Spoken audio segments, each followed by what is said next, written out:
Despite its rich heritage that was mostly established in the Middle Ages by Muslim dynasties such as the Khwarezm Shahs and Seljuks, many obstacles complicate Turkmenistan's tourism development, such as government bureaucracy.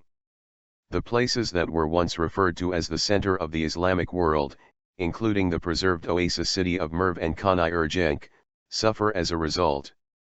The towering minaret and mausoleums of Konye-Urgench in isolated Turkmenistan cut striking forms against the desert sky, yet few foreign visitors make it to the site that was once at the center of the Islamic world. Like the fabled Silk Road cities of Samarkand and Bukhara in neighboring Uzbekistan, Konye-Urgench's rich historical legacy is sheltered behind the borders of a secretive former communist Central Asian state that creates significant obstacles to tourism. People come here from as far away as Australia, New Zealand, and Chile, said Aman Amanov, a state guide at the dusty UNESCO World Heritage Site.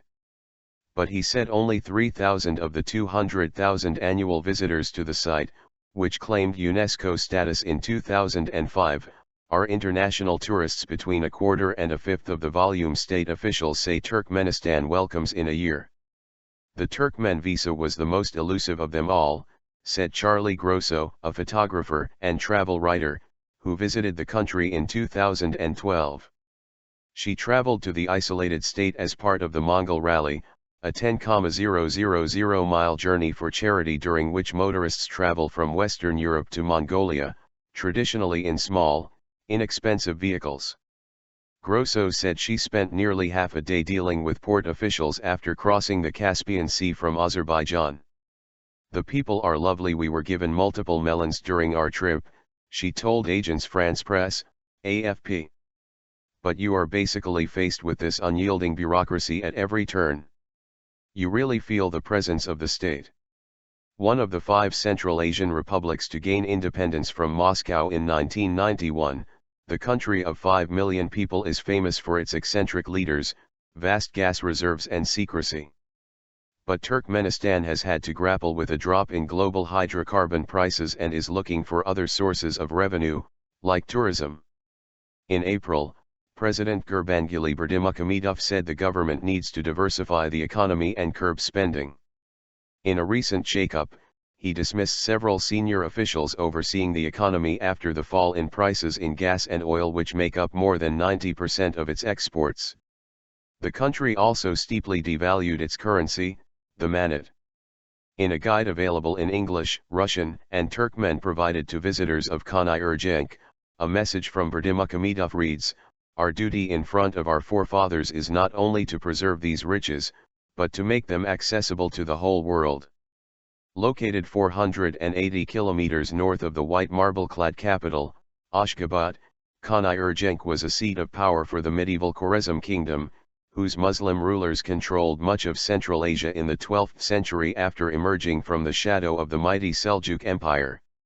Even after Genghis Khan's armies razed the city in 1221, Konye-Urgench became one of the most important economic hubs along the Silk Road trade routes carrying riches from China and India to markets in Europe.